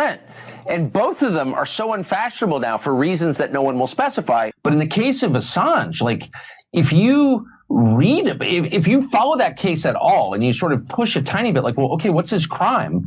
He spent 4.5 years in the worst prison in the UK. What has he been charged with in the UK? Nothing. He has not been charged with a crime in Great Britain, period. And so why is he in jail? Well, because the U.S. government is trying to indict him, and the British government has agreed to hold him in a maximum security cell in isolation until that's resolved. Well, what is this? And then you find out that before he was charged with any crime in the United States, that Mike Pompeo, who is the director of the CIA, decided to kill him, to assassinate him before he'd been charged with a crime. And then you think to yourself, wait a second. Are federal appointees in my country allowed to use my tax dollars to murder people who embarrass them? I don't think they're allowed to do that. In fact, I think that's a felony. But Mike Pompeo is not in jail. In fact, he's bombing around to the same donors that, they all go to. That's saying some of the quiet stuff out loud. I've never had a huge problem with Tucker or Carlson. I don't agree with him on a lot of things, but again, I don't ever agree with deplatforming people. So that's just, I don't. There were other sound bites over the course of the interview that were very powerful, including saying that Reaganomics is a scam, which is very interesting. He even said, look, if you, he acknowledges that we don't have a living wage in this country, and that's messed up. He acknowledges that we don't have a functioning healthcare system, and that's messed up. He acknowledges that the war in Ukraine and the war in Israel is all for profit and all at the detriment for the people. He convinced Trump not to start a war with Syria, and that, among other reasons, is why they could not have him as president. If you remember, that was the one time during Trump's presidency where they were saying, oh, he's a president now. He's doing a wonderful job. Yeah. But yet Tucker goes on TV and almost is pleading to Trump on a national platform, don't do this. Do not start a war in Syria. And by not doing that, he did the right thing on behalf of the people and the people of the world, but he got in the way of the military-industrial complex, which is why they're propping up Joe Biden now for re-election, even though he can't keep his eyes open. For how much longer, I don't know. But as long as he's willing to do their bidding, then they're going to be more than happy to have him back in the White House. And I have also been told on good authority from somebody who was on the Hill that Joe is 1,000% running for re-election. And Meadow. Yes. Not going to be dragged out at the 11 o'clock hour, as some people are suspecting. No, he's going through with it. Yeah. And, democracy be damned. But what I would say in regards to Tucker. You know what it is, Metal? It's lending your privilege. It's lending your privilege. And maybe that is what he's doing right now. Maybe he's woken up to a lot of the things that the likes of Glenn Greenwald, and obviously he recently visited Belmarsh Prison with Julian Assange. And the fact that he has been 100% behind Assange's freedom from day one and has never moved on this issue is very important. He makes a very valid point. Yeah. Now, for anybody who believes in the Constitution, as I do, as you do, is it floating? Is it sitting here somewhere? It's always right there. It is. See, if you believe in this little book, this My Little Constitution, I highly recommend one. Then you can't ever take for granted the fact that Julian Assange is a journalist, despite what some people say, and that what he has done has been vital to free speech, not just here, but around the world. And they are trying to crack down on it all the time. Yeah. The fact that Tucker has acknowledged that our economic system is completely broken is very important coming from him. Now, even though he may not have a national TV audience, he still has a pretty sizable audience on social media. So it is interesting to see the way that things are shifting. But the more that we can have working people come together, regardless of where they stand on the political spectrum on wedge issues, it's very promising to see somebody like Tucker say those things that he said. I don't know. It doesn't seem that unusual. I mean, he's often said things like that. That's one of the reasons why I didn't find him completely loathsome like people like Hannity. Yeah, and I always found it interesting when people would say that Tucker was the worst of the worst. And yeah, guess what? If you disagree with him on immigration, you can agree with him on something else. And I do disagree. Well, I disagree with that whole premise of that whole group of people about immigration. If you guys haven't seen Jen's interview with Luke Rakowski on We Are Change. We Are Change. We Are Change, not generational change. We are change. How ironic. Maybe he got an inspiration. You never know. But there was a very heated discussion about immigration with a very libertarian right crowd. But there was still a lot of consensus on a lot of core issues. And that is what I saw with what Tucker Carlson was saying. Don't have to agree with everything, but there were a lot of salient points that were being made that I think a lot of people would agree on. It all comes down to how you treat people to me.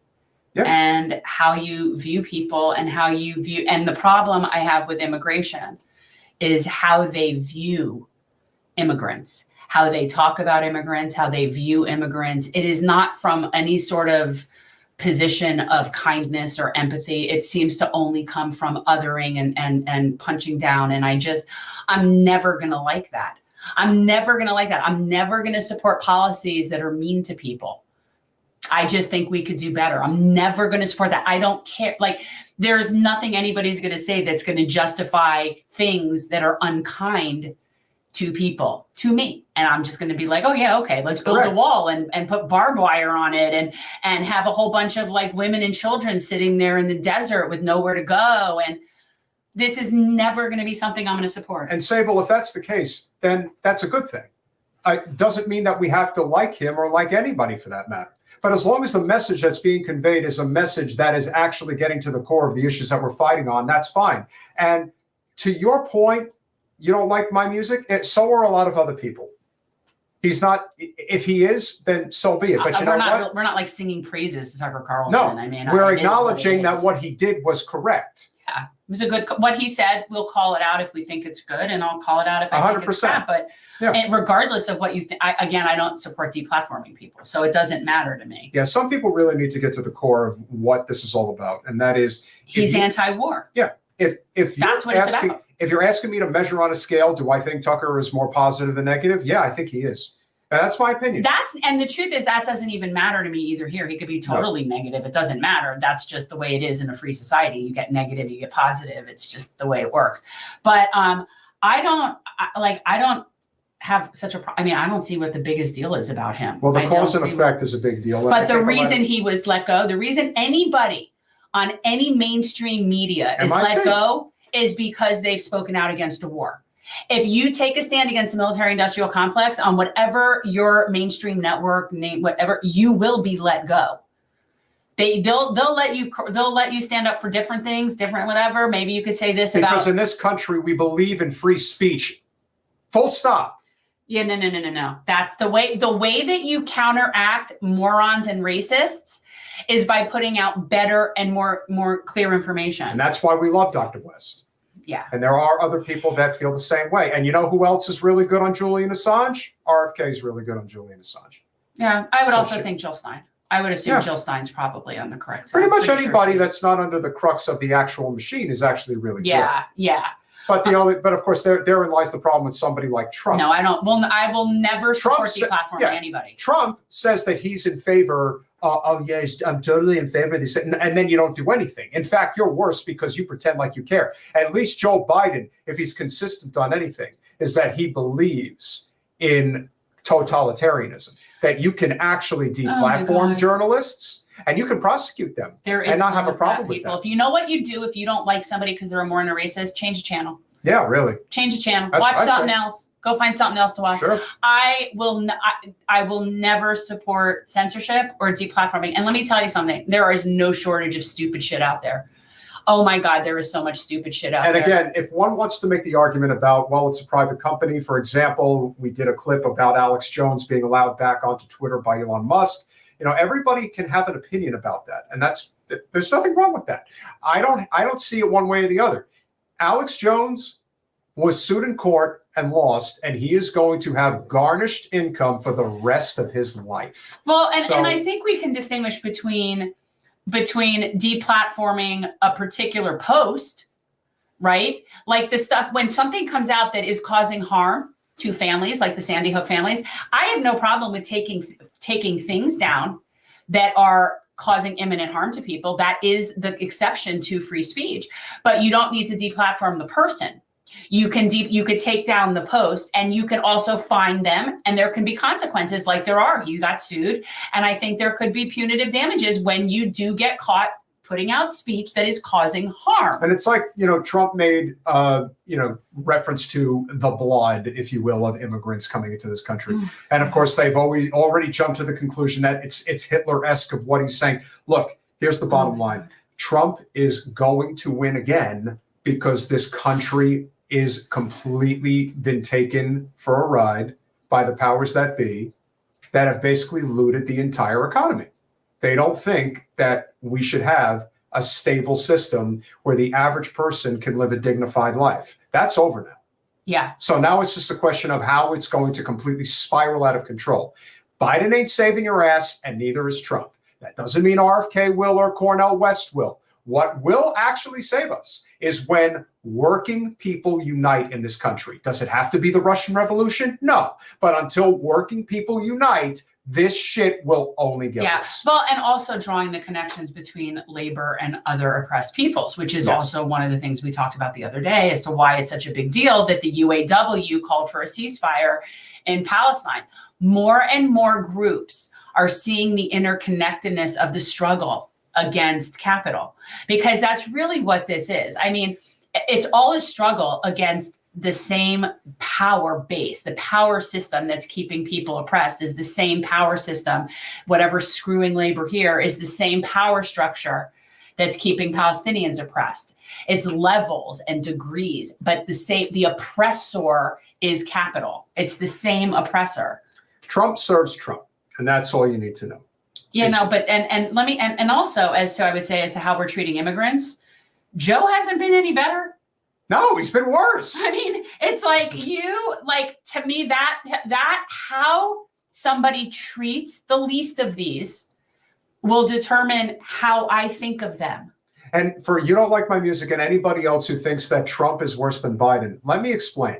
As a human being, as a provocateur, you can say that Trump is worse than Biden. In terms of political execution, Biden is worse than Trump because they can get so much more bad shit done when you literally have a sleepwalking, completely cognitively declined commander-in-chief who isn't calling the shots. How else are they able to do what they're doing right now, justifying what's happening in Gaza? How are they able to do what's happening right now with the border?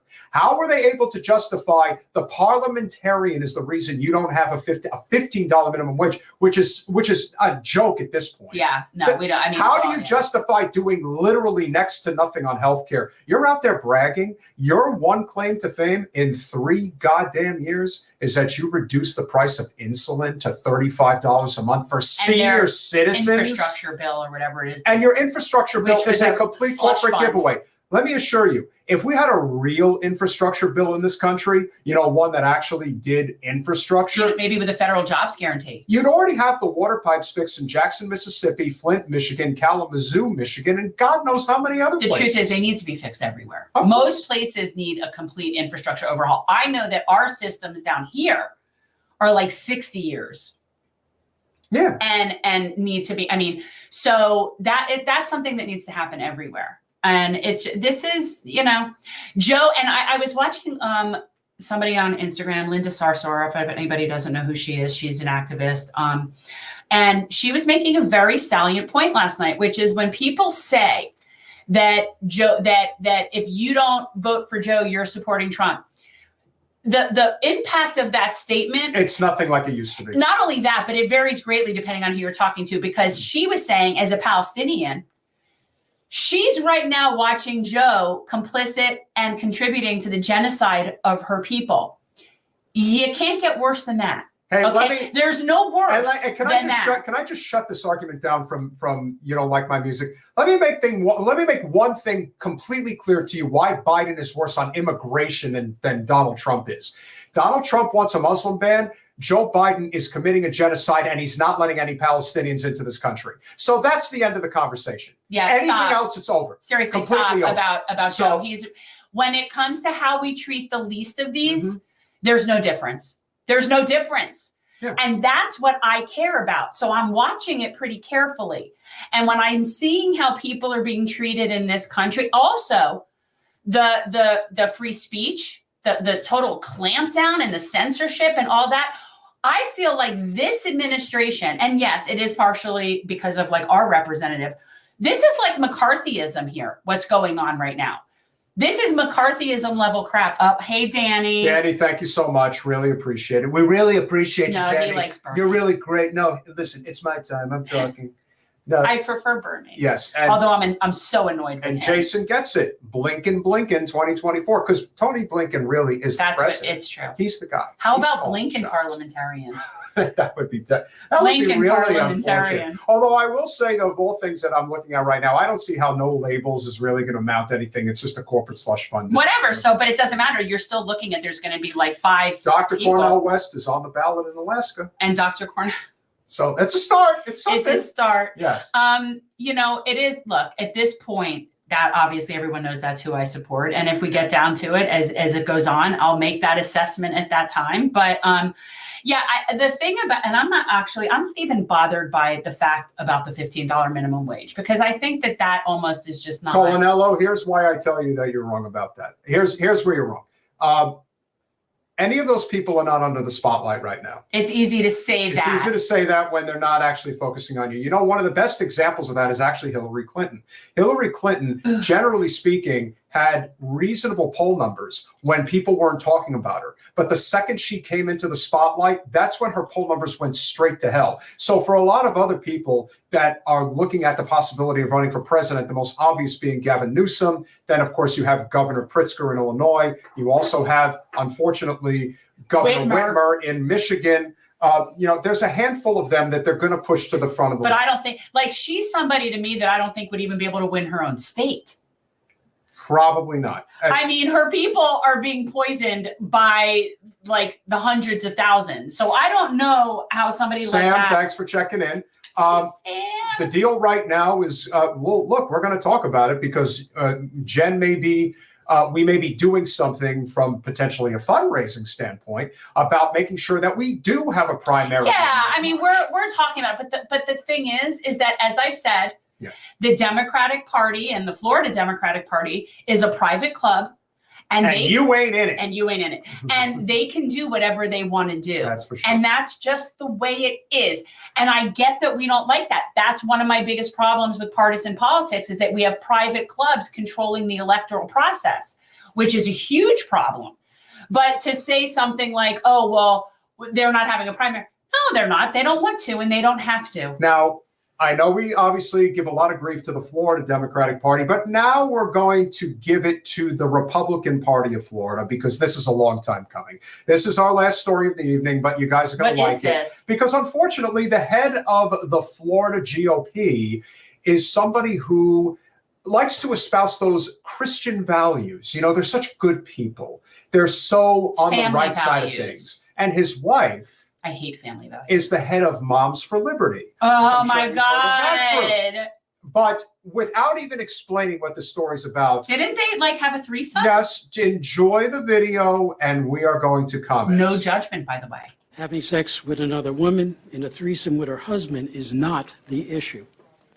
But when you claim the moral high ground and then you attack the moral integrity of others, the blatant hypocrisy of Mrs. Zeigler and how it reflects on the credibility of this board is a significant concern. Rudolph Lusek is talking about this woman, Bridget Zeigler. Know who their candidates are for school board, know where they stand, and hold them accountable. She's a co-founder of the conservative group Moms for Liberty, and on Tuesday was asked to voluntarily resign from the Sarasota County School Board. Zeigler, a close ally of Florida Governor Ron DeSantis, helped author Florida's parental rights and education law, dubbed by critics as the Don't Say Gay bill. Now, she's under intense criticism for a sex scandal involving her husband, Christian Zeigler, the chair of the Florida Republican Party, and a woman accusing him of rape.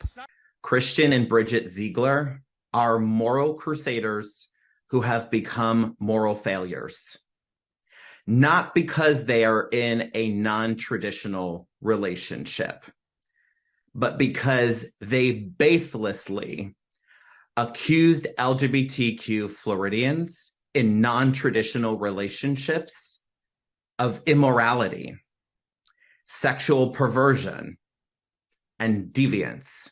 Bridget, our first ever interaction was when you retweeted a hate article about me from The Nationalist while I was a Sarasota County school student. You are a reminder that some people view politics as a service to others, while some view it as an opportunity for themselves. On this board, you have spent public funds that could have been used to increase teacher pay, to change our district lines for political gain, remove books from schools, target trans and queer children, erase Black history, and elevate your political career, all while sending your children to private schools because you do not believe in the public school system that you've been leading. My question is, why doesn't an elected official using our money to harm our students and our teachers for her gain seem to matter as much to us as her having a threesome does? Bridget Zeigler, you do not deserve to be on the Sarasota County School Board, but you do not deserve to be removed from it for having a threesome. That defeats the lesson we've been trying to teach you, which is that a politician's job is to serve their community, not to police personal lives. So, to be extra clear, Bridget, you deserve to be fired from your job because you are terrible at your job, not because you had sex with a woman. I love him. Who is that? Don't know, need to. If anybody who knows who that, I love that kid. He was adorable. Very clear. Talk about getting your point across. Oh, I thought he was great. He was great. If that kid's out there, kudos. And all the while, the sheer hypocrisy, and I've always maintained, I have said many times, you guys know where I stand on this. When it comes to the Democratic Party, they are wholly owned by Wall Street and Silicon Valley. The GOP, very similar in that regard, but more so by the evangelical right. And this is no more clear than the sheer hypocrisy of this sham of a political party that claims to be the moral majority. Bullshit. Chris Zeigler, the husband. So she's on this. What is she on the school board? She's on the school board in Sarasota County. Okay. And she is, again, she's anti-woke and all that, right, but founded Moms for Liberty. Right. Okay. See, originally I thought they were trying to take her off the board of that. I'm like, why do we care if she's not on the board? So here's the person who's trying to tell you how you should live your life and that the kids have to be protected and you shouldn't have sex and this and that. But isn't this the same as like Lauren Boebert giving a hand job in a theater? No, I wouldn't compare the two. I would say that this is totally different because this woman literally is on a political crusade and her husband is the head of the Florida GOP. And he wants a $2 million payout to get off of, to get out of the chair position in the Florida GOP. So he wants a severance package, even though he is completely destroying the the Republican Party of Florida in terms of their notoriety as it stands right now. Is it going to? It doesn't matter, though. That's well, as bad as the Florida Democratic Party is, it probably won't. But nevertheless, that's the problem. There's no alternative. But I think, like, to me, this stuff just writes itself. When I see somebody crusading on some sort of moral high ground, I know something's going on, that they're doing some shit.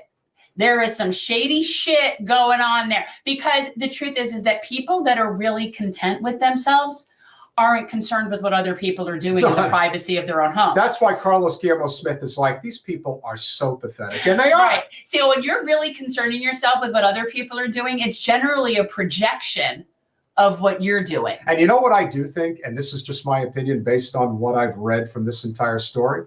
This lady is one of two things. Either she is capitulating to her husband, who is completely misogynistic and controlling of her whim, which is possible. And then there's the other theory, which is she's actually a lesbian. And she hates herself. And that's why she's in a group called Moms for Liberty, because every projection is a confession. Yes, but I don't want to then say that she's like a lesbian. That's irrelevant. I'm saying that the reason she crusades the way that she whether does or not is because of how she just personally enjoys an feels. alternative lifestyle, I don't know, but I'm not labeling. But that's why I think preferences. But I still think that that's part of why she goes out there and does. Well, yes, that's what I'm saying. People that have their own weird shit are always the first people to be telling other people what to do. You shouldn't do this. Well, I look at a lot of people in Congress, and I always think that person's one bathroom stall away from a serious scandal. And this is the other thing that you have to keep in mind. And then that's a whole other story. Whether that's true or not, when you're talking about this type of political power in a very powerful state when it comes to electoral politics, hey, marriages come and go, man. I mean, this could easily. The three-way thing, like, doesn't faze me in the least. Like, I couldn't care less. Now, if it's one of those things where, like, he's forcing her to do shit, or who knows, I honestly, whatever. That's between them and them. I really don't care. The rape situation is an entirely different animal.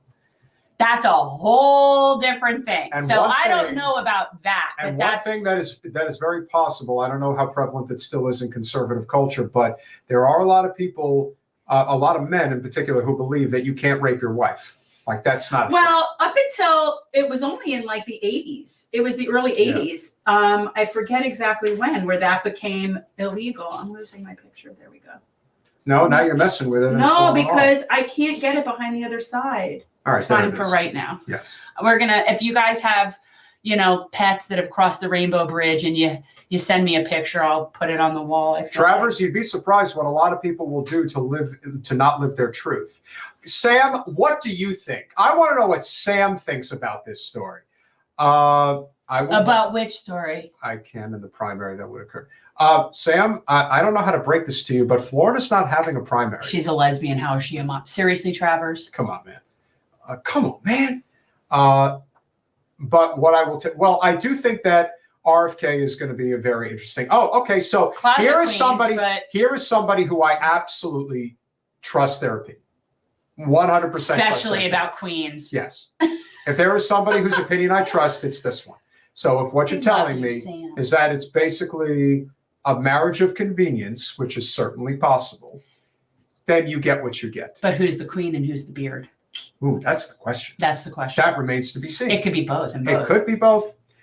And all roads. Although if he's having a three-way with her and another woman, it doesn't seem likely that he's necessarily gay. But what I've also heard is that in reality, the two women were really interested in each other, and he was. Well, did you see him?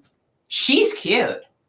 Well, she looks like a Stepford wife, and he looks like a. Well, I mean, she's cute. I'm not into women that way, but she was cute. I don't know what the other girl looked like, but he was disgusting. So as to that little party, I could see why he'd be the one that's sitting in the chair on the side. Yeah, well, unfortunately, everyone has their.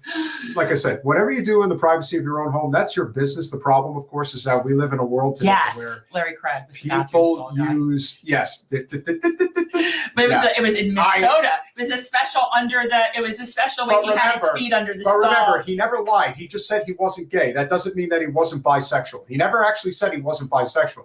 He just said he wasn't gay. I don't, this is all. I'm not trying to defend him. I just think that's I'm just saying, like, from a politician's perspective, it's like, I am not gay.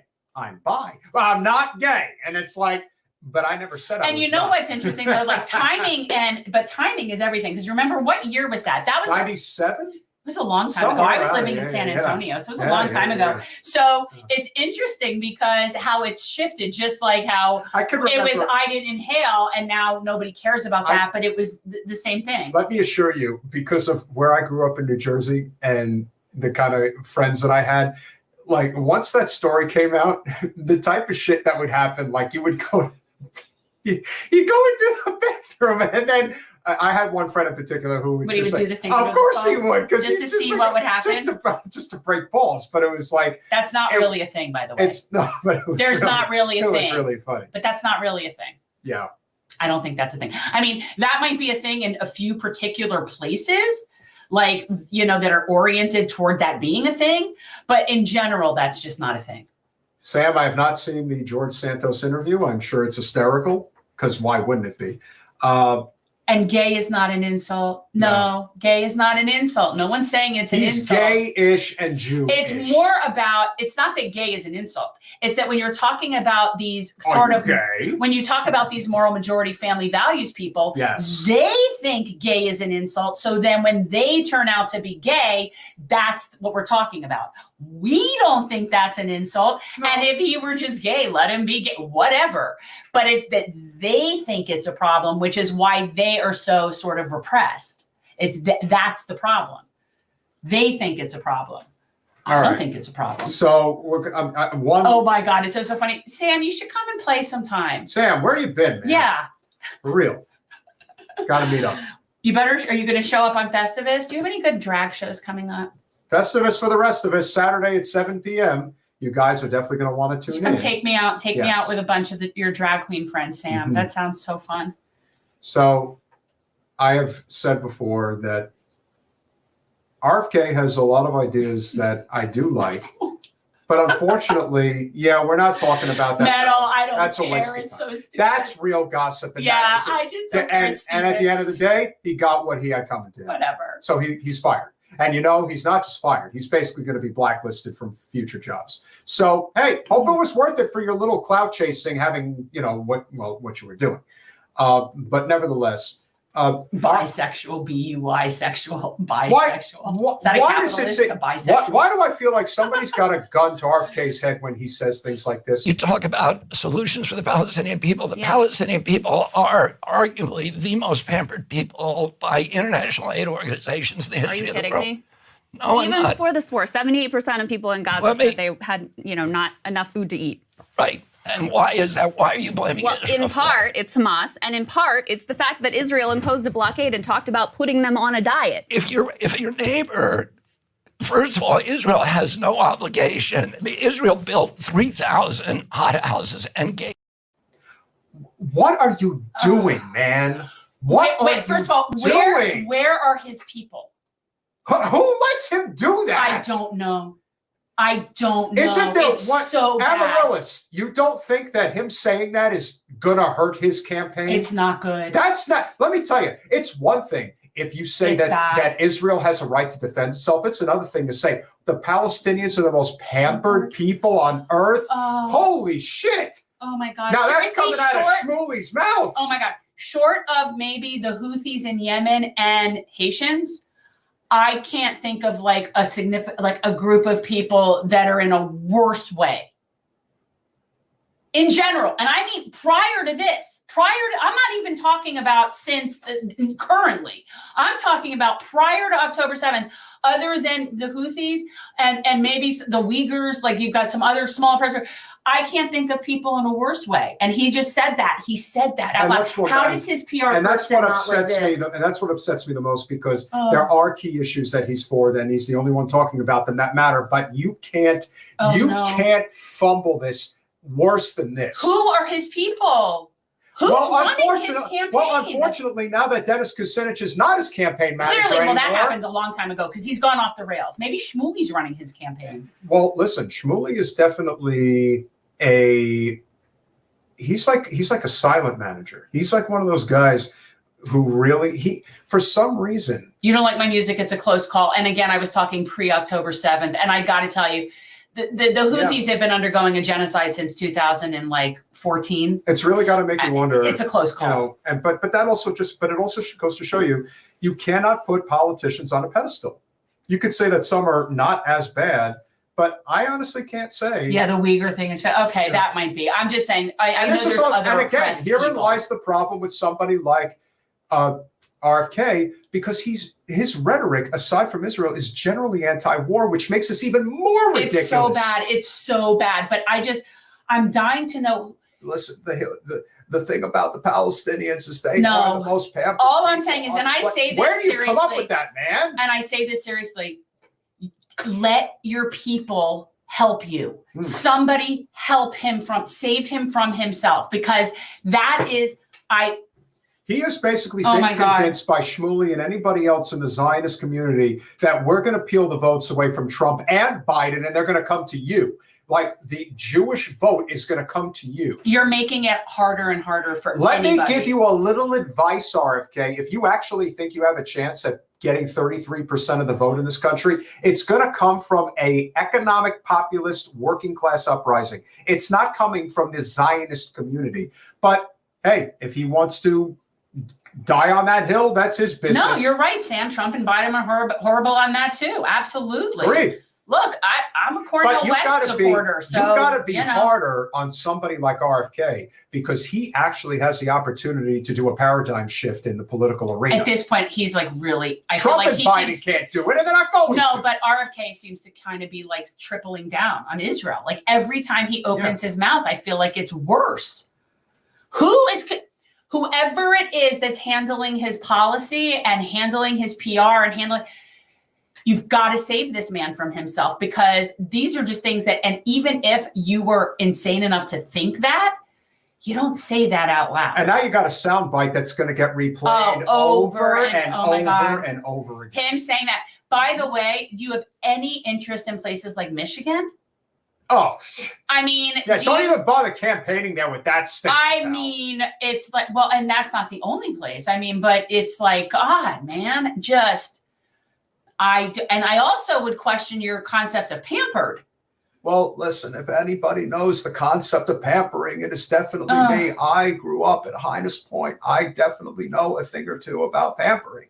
And so I can assure you that the Israelis are very poorly treated people, and the Palestinians have all the advantages that anyone in this world could want. I just don't understand. No, in all seriousness, who is running his campaign? Do you even know? Amaryllis Fox. That's who's running his campaign. His daughter-in-law is running his campaign, which is not an uncommon thing with the Kennedys. That's how they do it. But you know what? But the thing is, it's she's not good, and it's not just her. Obviously, you need to bring in some help. You need help.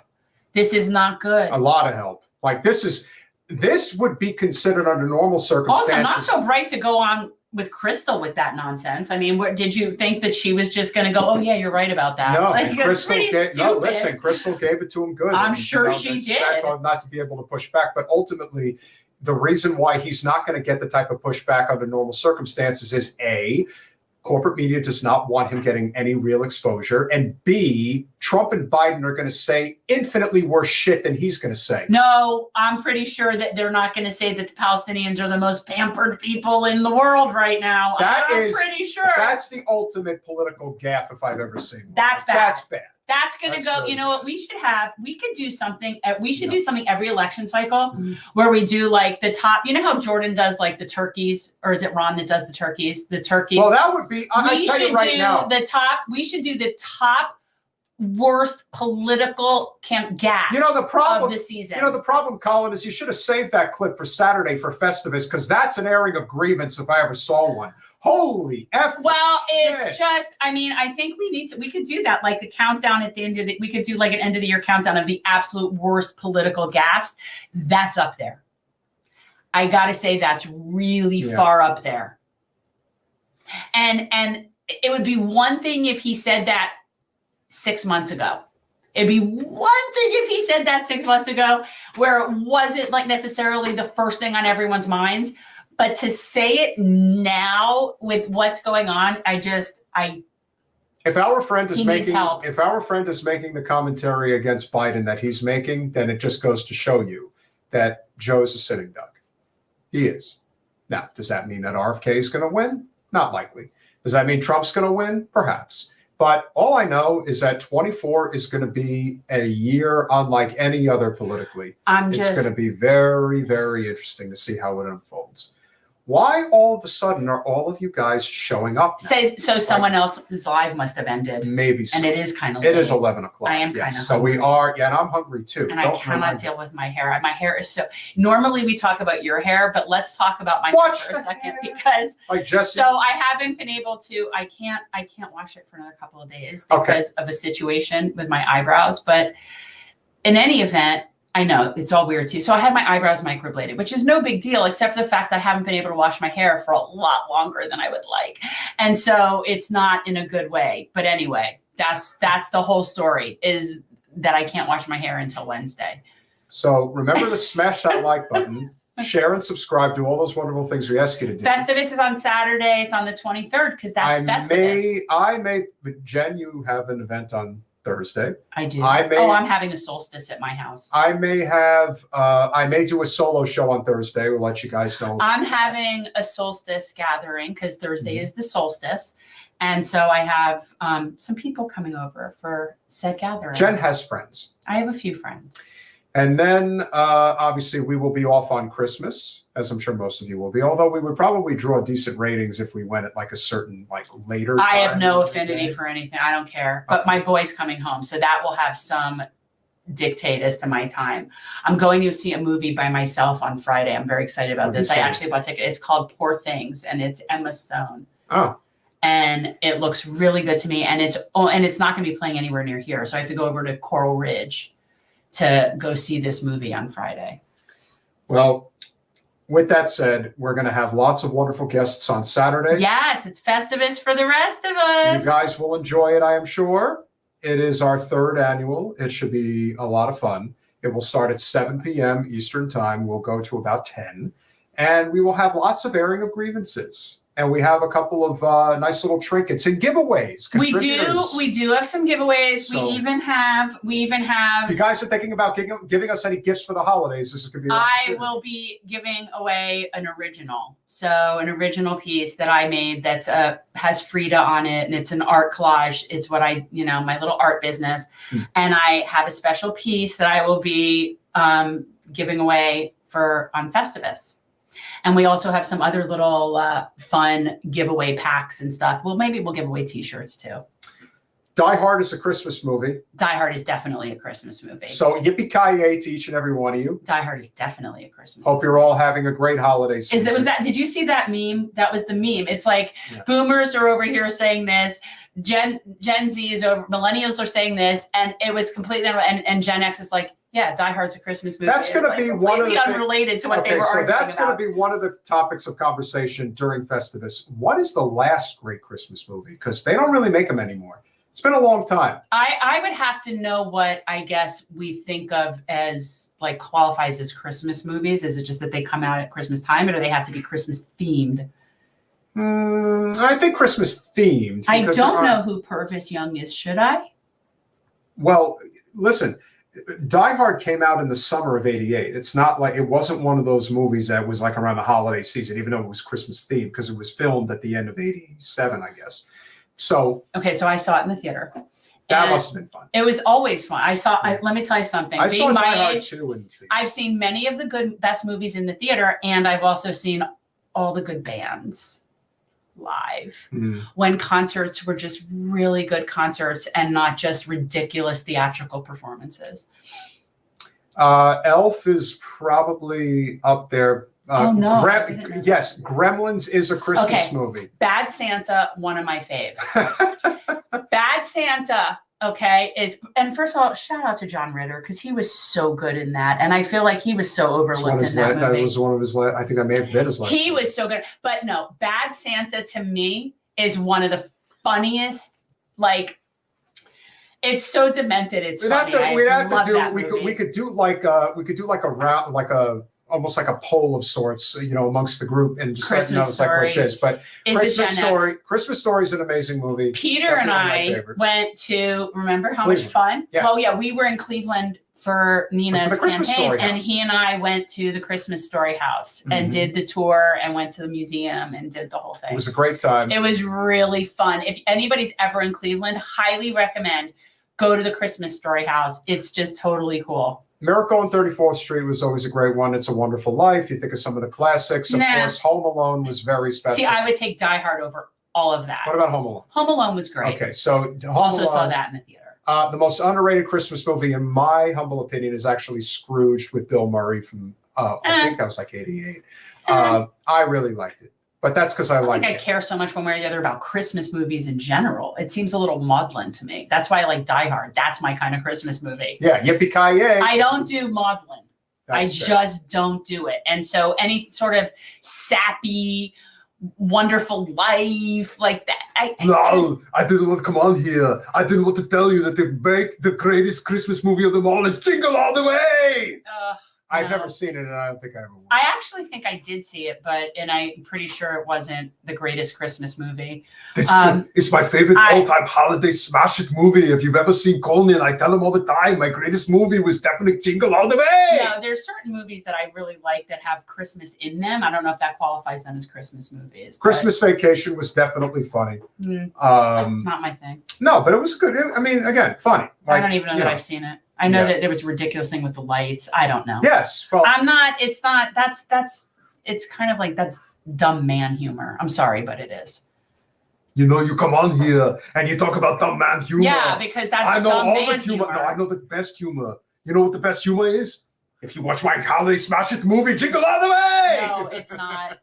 It's not. I used to really like Arnold though. Like I loved Twins. He actually Twins was awesome. Well, he had a stretch where he was just Twins with Danny DeVito and him was one of the great. That was a great movie. Arnold's run between Terminator in '84 and True Lies. Ooh, Edward Scissorhands. I don't know if it was a Christmas movie, but I love. Yes, I would consider Edward Scissorhands a Christmas movie. Metal, great call.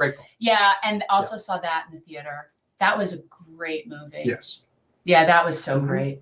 Oh, and Nightmare Before Christmas. You could call it a Halloween movie, a Christmas movie. That's it's the best of both worlds. That's not my thing. Yes. I beat you to it, Sam. All right, but I beat you to it, Sam. There you go.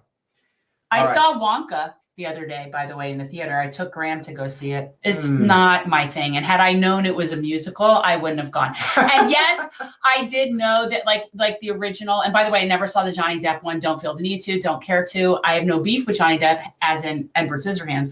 But Gene Wilder and Willy Wonka and the Chocolate Factory, really the greatest. Like, where do you go from there? So I did go and see Wonka, and I don't care for people breaking out into song, and the songs weren't that great, and it just didn't do it for me. It just didn't do it for me. And Hugh Grant as the Oompa Loompa was kind of funny, but it was just so not.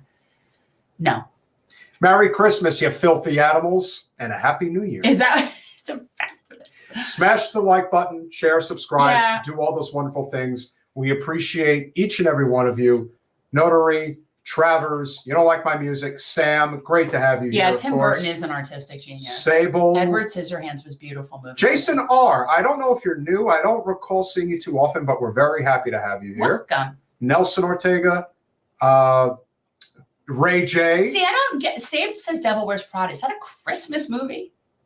That's Meryl Streep, maybe. No, Devil Wears Prada. Meryl, and I do love that because Meryl is Meryl. Yes. Meryl, great to have you here, even though she was a big Hillary supporter. But I don't care. It's Meryl Streep. Well, then you really do. Listen, you know how you told me you like Barbara Streisand? I do like Barbara Streisand. You're not going to. Oh, then you're definitely not going to like I saw what she's done. She's very pro-Israel. She's always been pro-Israel. I don't like her personally. I don't have a thing where Barbara Streisand sucks. No. She's not Dolly. Definitely not. My thing with Barbara is just facts are facts. The voice is the voice. I don't. Her voice sucks. Peter, you know what? No, I don't have. I'm not a fan person of Barbara like that. But the voice is the voice. You can't argue with it. She's not Dolly. She's definitely not Dolly. And frankly, she's not Donna Summer. But that's, again, that's my opinion. Even though they did that freaking duet together. And it was amazing. I love Enough is Enough. RC Quake, great to see you. Colanello, thanks for checking in. And of course, Danny Thanks, Wyndham. Danny. You guys are all great. We appreciate you all. We'll be Have a here for great week. Festivus. We may be here Thursday. He might be here Thursday. If not, we'll see you Saturday.